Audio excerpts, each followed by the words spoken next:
So for those that don't know, Vince Staples just put out his debut album on Def Jam through No IDs, the legendary producer through his imprint. The album's called Summertime '06. It's a double album. It's a challenging album. It's a difficult album, but it's also a beautiful album and an amazing album with different amazing moments. And there's a lot in there, as anyone who's listened to it knows. He's saying a lot. There's a lot of messages, so it's going to be great to talk to him about some of that, and that's what we're going to do today. So let's bring out Vince Staples. What's up, man? What's going on? I'm chilling, bro. How's it going? Living life. All right. So Summertime '06. When people hear that album title, they might think of things like, oh, summertime, like, the Fresh Prince song, barbecues, going to the beach, being out for school, having ice cream cones, things like that. But tell me what Summertime '06 actually really meant for you. Nobody my age is thinking about a Fresh Prince song at all. My age though. You old though, Yeah. it was different. But I don't know, man. It was more in the process of thinking about making an album, because debut album's a turning point in your life, so to say. So you have to look for references that kind of relate to that situation. And that was the turning point in my life. So we decided to kind of theme it, go out with it. So it was more based on what the album was supposed to be than, a distinct moment that happened at that time period. Right. But tell me about what summertime was like in Long Beach, where you're from. It was cool, man. I had fun, It's just not the best place to be at times, but that's everywhere, Anything can happen anywhere, but it was more about the mood and like the mind state that we were in at that kind of point in time. Right. That was kind of the main focus of it, because that was a kind of important insight on, why I do the things I do and things like that. Right. Because the album, you mentioned that it was fun, but at the same time, the sound of the album, it's not like necessarily a fun, feel-good album. Like that doesn't mean it's not entertaining and enjoyable, but it's not like it's not like Fresh Prince Summertime is it's not like that song. That's not the vision of it. So tell me about why is it so dark like that? What were some of the things that happened to you at that time? It's not even about this time. Like, we live in America, bro. Like, it's not the brightest place. We pretend it is. It's all nice and stuff while we go to other people's countries and kill them and stuff like that. But It's not. Life's not that bright of a situation. We mask a lot of the things that go on. I try not to do that with certain things, but it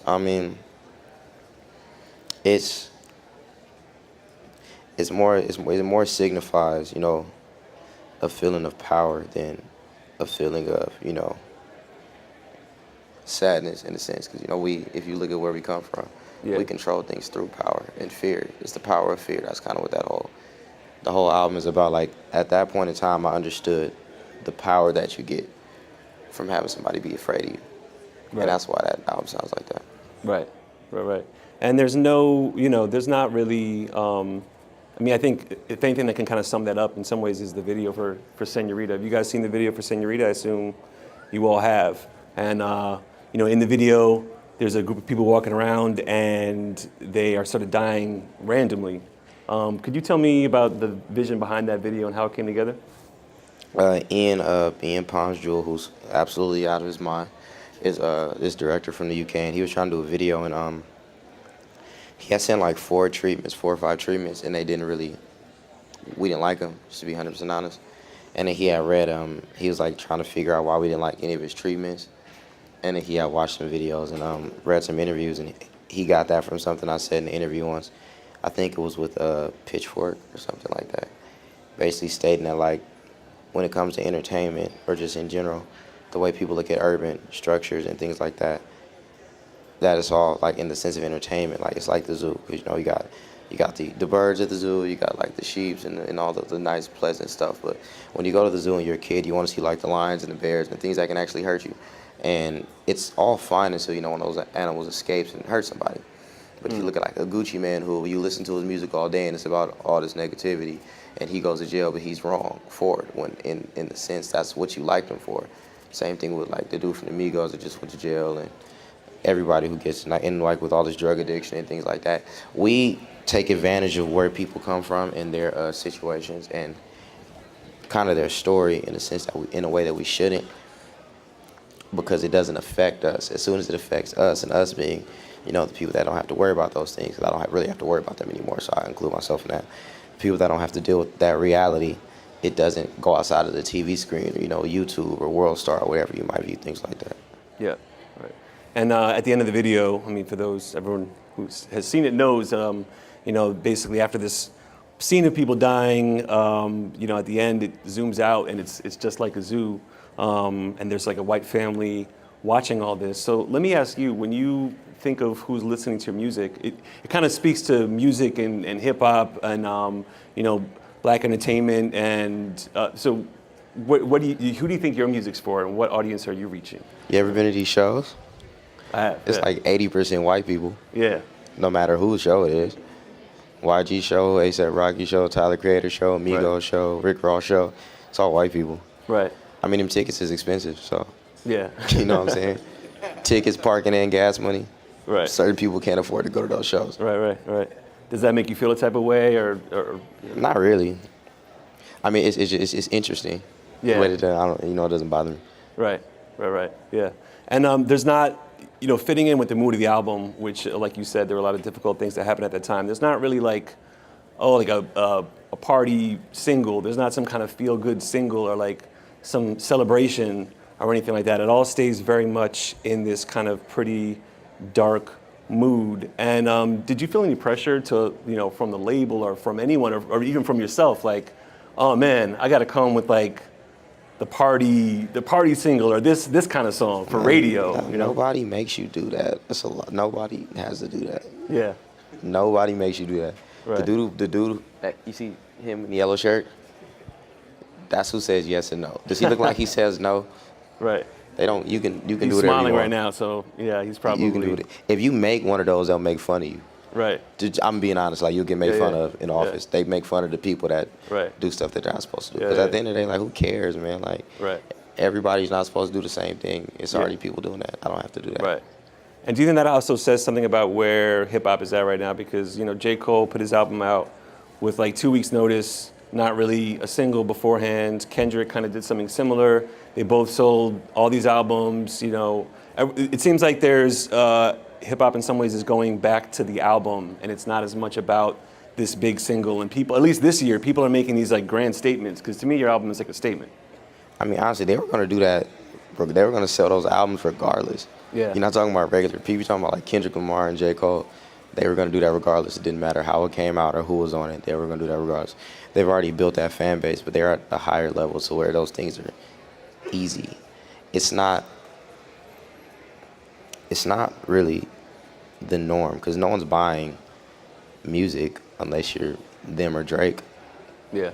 Like, nobody's buying anybody else's stuff, and that's just where the world we live in nowadays. But I mean, it is getting better in a sense, just because from an artist standpoint, it's less gain from it as far as money and notoriety and things like that, because there's so many people.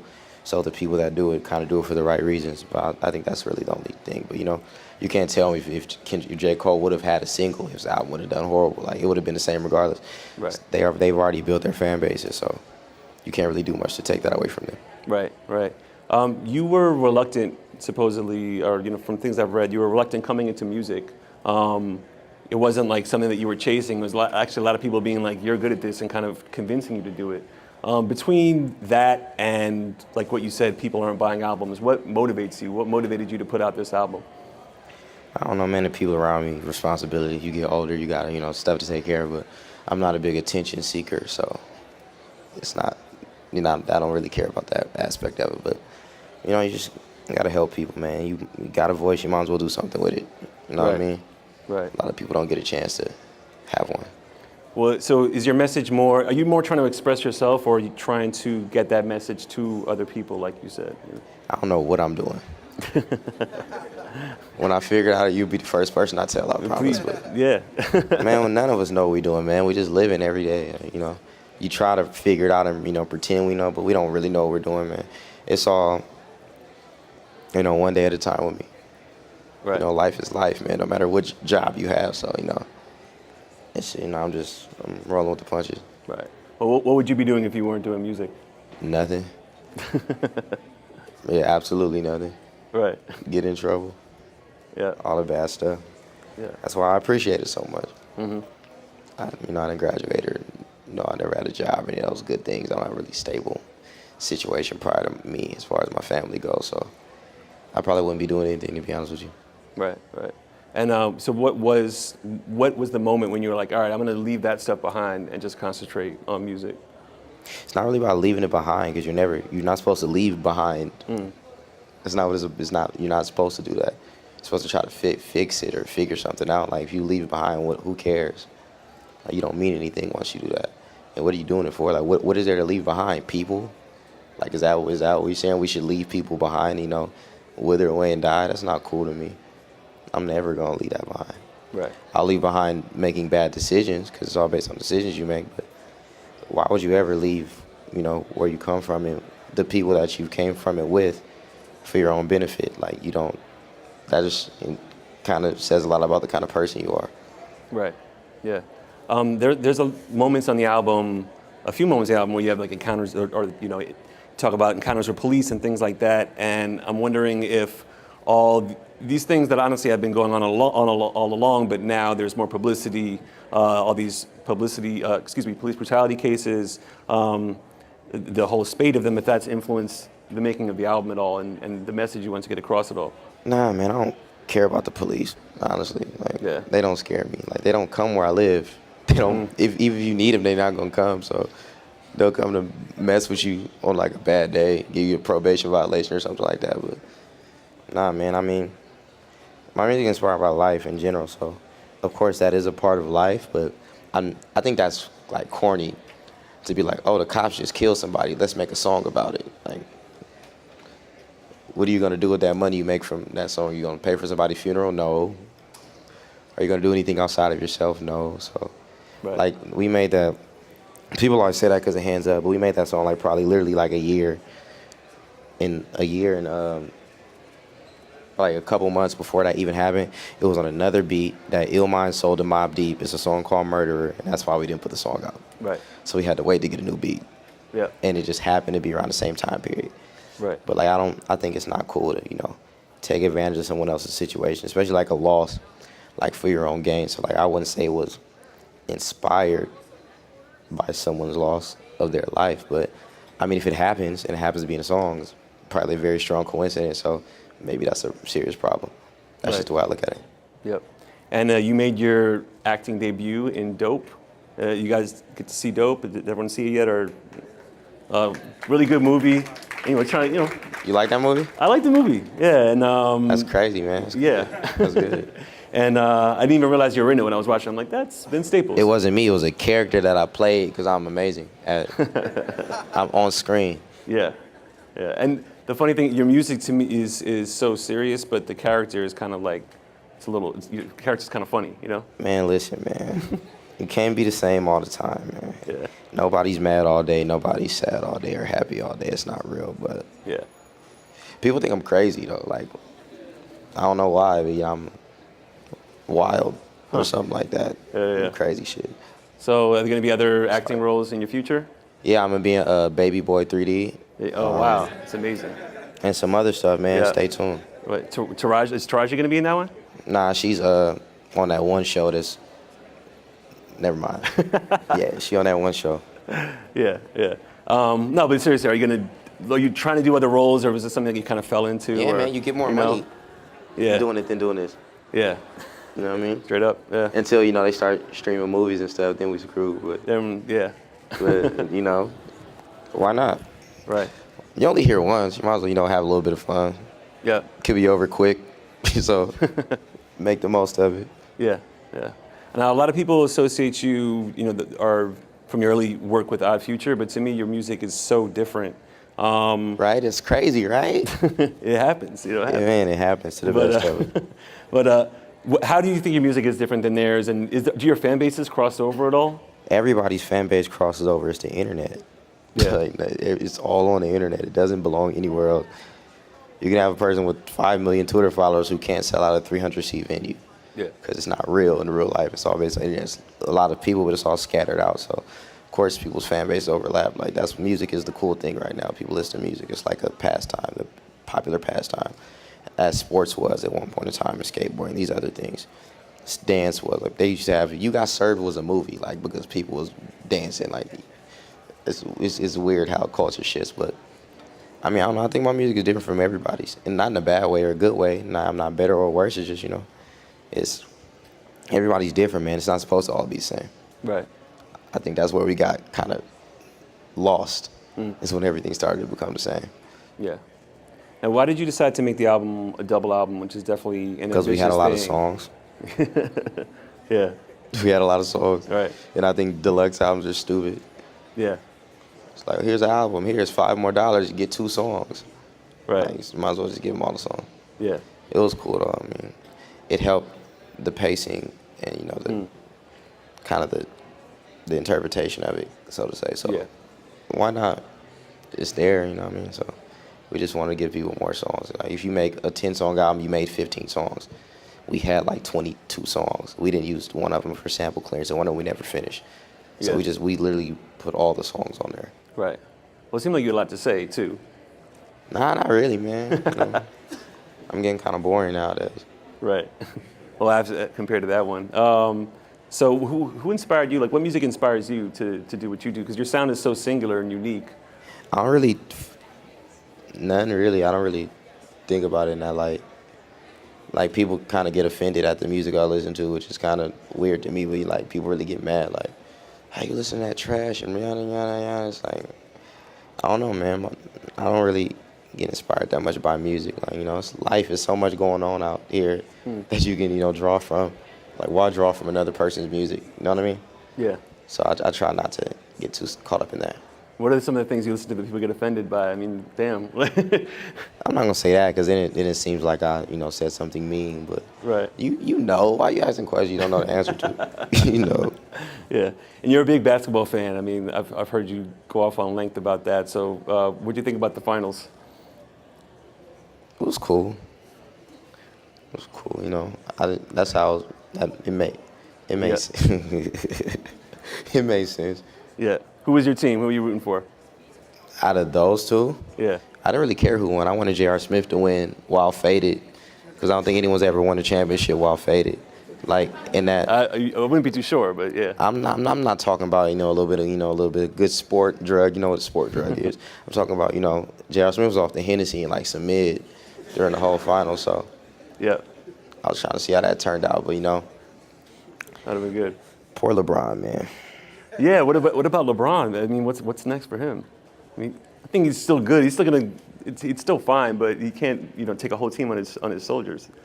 Excuse me. That's his fault. Yeah. Nobody told him to go over there. He'll be okay. He got enough money, man. He'll be all right. Shout out Lambo. Lambo helped him. Lambo and Mom raised a good dude, man. At the end of the day, they kind of kept him on his toes. And, those Sprite checks is good, so he'll be fine. Right. So tell me about the next album. Back to music. What's your next album going to be about? Have you started working on it yet, or? Yeah. Corey said it's cool. Yeah. Yeah. It's almost done. Well, because the last song on this album is almost like a little preview of what's to come, right? The last song on this album is almost like a preview of what's to come. I don't know, man. You never know. Yeah. It's crazy how that happened, though, right? Things happen crazy nowadays, Maybe you just have bad Wi-Fi. Because it does just cut off like that, Yeah. Got a bad download. Yeah. And all right, we're gonna get into some audience Q&A. I've been a big fan of you since Hell Can Wait. I downloaded it a couple months ago. That's a good place to start. Don't go back. I'm good with that. And, I've obviously seen some interviews, with you and Earl, obviously, starting early with Odd Future. But what are the chances of you possibly doing a collaboration album, even with Earl? Or I promise you it's like a 98% chance that will never happen. All right. With anybody. Nobody? Nah, man. I'll be by myself, bro. I'm cool with that. But I feel you, though. I feel where you coming from. Appreciate you. But that, I don't know, man. Probably not. Unless the check is crazy. Hey, I just have a question. I've been a fan since when I heard you on Earl's thing. Like, yeah. How was it working with like James Fauntleroy, like the songwriter? He's very high, Really? I didn't expect him to be like. very, Oh. like very, very. It, could I expect like anything with him in the future? See, this is how you work with James. He'll be like, "Hey, do this song," and he'll be like, "Okay," and then he'll send you. You know how big a terabyte is? Oh, sorry, say again? Do you know how big a terabyte is? No. All right, so you got an Oh. Xbox One? Yeah.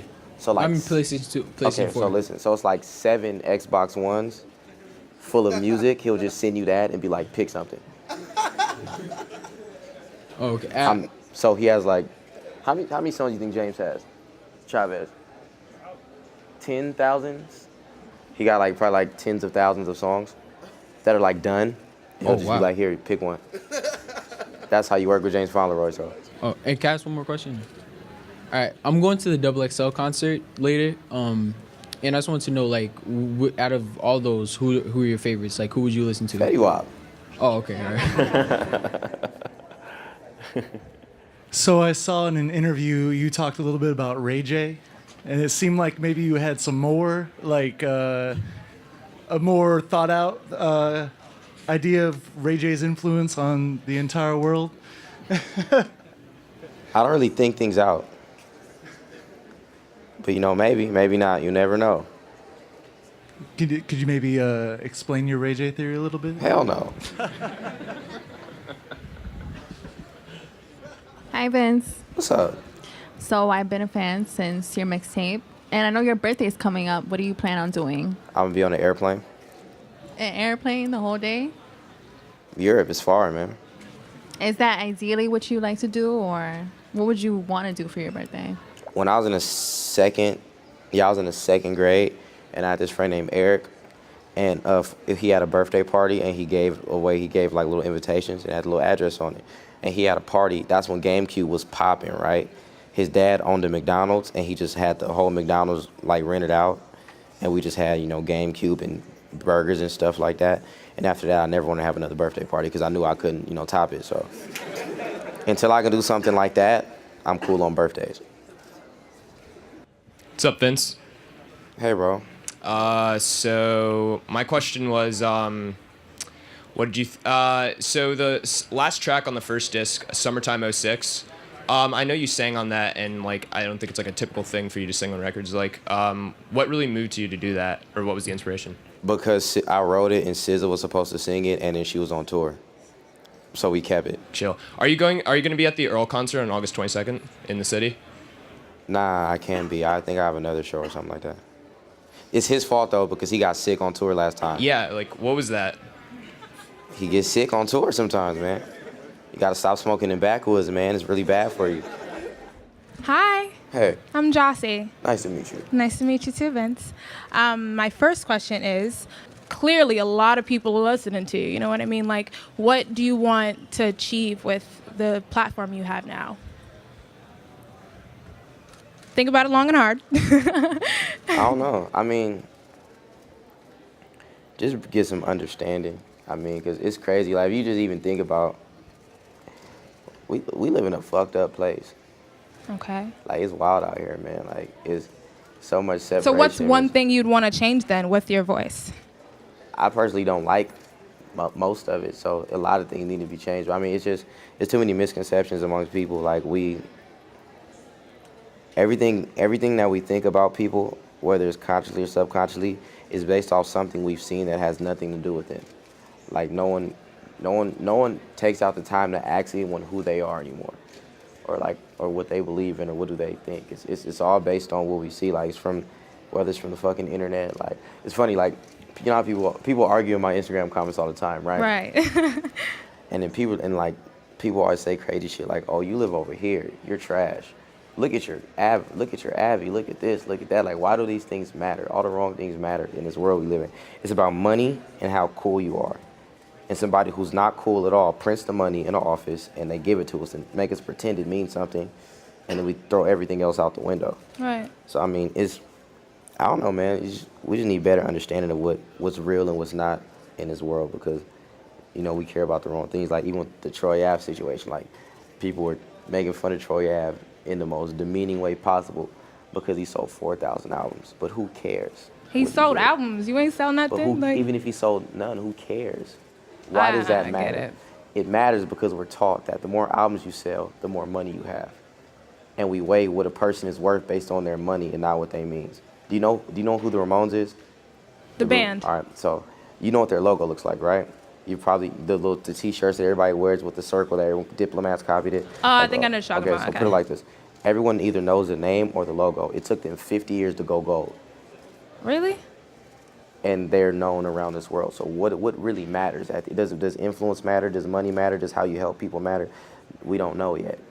But the problem is we try to perceive to each other the next man's worth based on something that we were told and not something we think for ourselves. So I don't know, man. It's crazy out here. Okay, one more question. I'm sorry. My second question was about the screen door video. That Yeah. video is amazing. Thank you. Absolutely amazing. So I wanted to know, did you put that together? Was that an idea that I put you all made? of them together. Okay. So then giving that message, what do you want to change with that? Like you're talking about, you said that you made the album out of responsibility. So you have a responsibility to your, people who listen to you, your family, your city. So what exactly do you want with videos like that, with messages like that? What do you want to happen? I feel like things like that just help the music be better understood. That way they can't be misconceived, I guess. That's what like the Senorita videos for and things like that. So I don't know, man. It's easier for someone to understand where you're coming from if they can see it. That's how things work. You know what I mean? So it just helps the music be further understood. And, whatever people take from it, they take from. But at least they're taking something from it because we live in a time and place and age where no one takes anything from music. It's just, but musical teachers how to try to kill somebody. Musical teachers how to do drugs. Musical teachers how to value the wrong things. But that's about as far as it goes, especially in rap music in this day and age. So I think that's something I try to, stray from.